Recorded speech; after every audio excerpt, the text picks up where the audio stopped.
Hola, ¿cómo están? Bienvenidos a esta presentación sobre la descripción histórica del icono y el icono en la educación. Pertenezco a la comunidad CRAS de Planeta FACLA, del experto en tecnología educativa. Mi nombre es Luisa Mireya Guevara, a sus órdenes. Iniciamos preguntándonos ¿qué es el icono? El icono no es más que algo que es semejante al objeto. En ello se reproducen las propiedades de ese objeto, pero no necesita la presencia del objeto para saber qué significado tiene. Es entonces un signo que nos representa al objeto.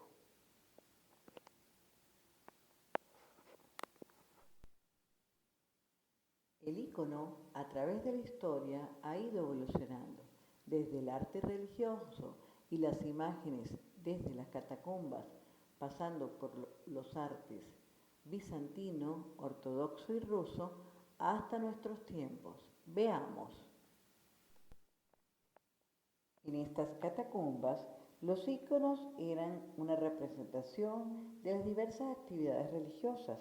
Las personas no sabían leer y escribir, pero cuando entraban a ellas podían observar diferentes actividades y estaban en forma de relieve. En estas catacumbas veíamos iconos en representación de estas actividades religiosas, como ya dijimos, en forma de relieve, y estas primeras manifestaciones iconográficas tenían formas paganas y eran unas imágenes simbólicas. En esta ocasión descubriremos los iconos en el arte judeocristiano, los llamados iconos religiosos de la Iglesia Católica, utilizados como objeto de recreación o elevados a la categoría de objetos sagrados como fueron el pavo real, la cruz, el ancla y el pez, signos todos de la inmortalidad. La palabra ícono en la antigüedad provenía del griego eikon, que significa imagen. También podemos observar los íconos hinduistas. Estos hacen referencia a la idea principal de este tipo de religión, sus conceptos cosmológicos, sus festividades y sus dioses. En esta misma línea de la historia tenemos los íconos ortodoxos. Se utilizaban como imágenes figurativas del culto y empezaron a formarse justamente en los primeros períodos cristianos y bizantinos, en los siglos IV al VI, adquiriendo sus formas clásicas en Bizancio en los siglos IX al XI. Después, con la victoria final de la veneración de estos íconos sobre la iconoclastia, y luego en la antigua Rusia en los siglos XIV y XV. También encontramos los íconos rusos. Estas son oraciones contenidas en madera pintada. Estos se hallan santificados por la bendición de la Iglesia que ayudan a su vez a los fieles en su aspiración al reino celestial, realizando la presencia divina. Y podemos observar entonces una riqueza en estos íconos rusos. Por otro lado, observamos los íconos del Imperio Bizantino, la deisis, con los santos en el campo del siglo IX.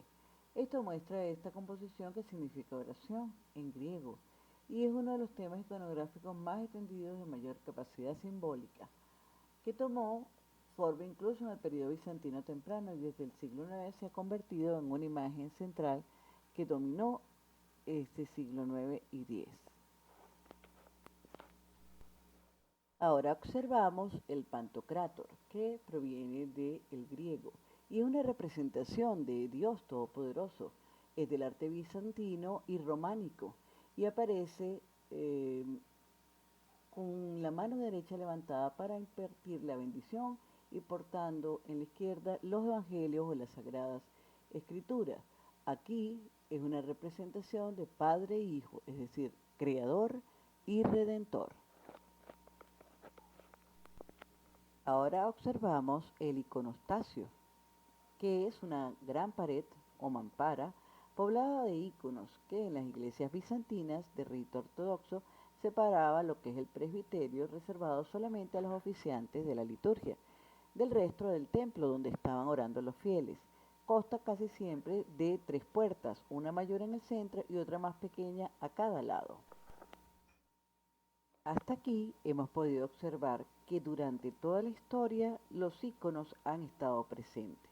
Ahora bien, con la llegada de la Internet y la incorporación de sitios en su mayoría con botones de tipo texto o gráfico y tan solo con un clic realizan cualquier acción, el icono, por supuesto, cambió la historia. Es importante destacar que fue en 1970 cuando un empleado de la Xerox llamado David Canfield Smith fue quien acuñó el término icono para hacer justamente referencia a las imágenes utilizadas en el acceso a servicios y comandos. Luego fue la empresa Apple y la Microsoft quienes popularizaron utilizando iconos en su Macintosh y en Windows. De igual manera, podemos destacar, haciendo un poco de historia para el año 1998, el autor de la metodología PASIE, Pedro Camacho, hizo una revolución en reemplazar enlaces de texto aburridos y cansados por iconos llamativos y acordes a una web, que demandaba justamente una alta calidad visual y una interacción entre estudiante y profesor. Finalmente llegamos a lo que es el icono en la educación. La inclusión de la tecnología en la educación y directamente en los procesos de aprendizaje añadió una gran potencialidad al uso de la iconografía. No solo en los programas informáticos, sino que además de eso nos permitía a través de los procesos tecnológicos la representación digital de estos procesos y sus elementos físicos para que nosotros pudiéramos virtualizarlo. Por eso es que la llegada del Internet mejoró esa permanente capacidad visual de los dispositivos electrónicos y empezó a dominar lo que era la iconografía, su proceso, su organización, los productos y todo el concepto de iconografía. Y esto nos llevó, por supuesto, a las aulas virtuales como las conocemos hoy en día, aunque en 1998 estuvo, digamos, solamente a través de un enlace. Pero justamente fue Pedro Camacho, con su metodología en línea PASIE, quien reemplazó el uso de los enlaces de texto por iconos y que nos permite entonces tener aulas interactivas con los estudiantes en la web.2, en la web.4, en la realidad aumentada. Ahora bien, la iconografía es una disciplina que viene de la historia del arte y hay una diferencia entre iconología y iconografía. Iconografía e iconología constituyen dos ramas de la historia del arte. La iconografía es una disciplina que se encarga del estudio, la descripción, el análisis y la clasificación de las imágenes sobre personajes, temas o tradiciones, así como de su simbología y atributo. En cuanto a la iconología, esta se ocupa del origen, transmisión y significado profundo de las imágenes. Es el grado último que permite comprender la imagen, es el soporte de la iconografía. En definitiva, no hay iconología sin iconografía. Finalmente, cada una de ellas es importante, pero solo el todo nos conduce a la verdadera dimensión de las cosas. Nos seguimos escuchando. Hasta pronto.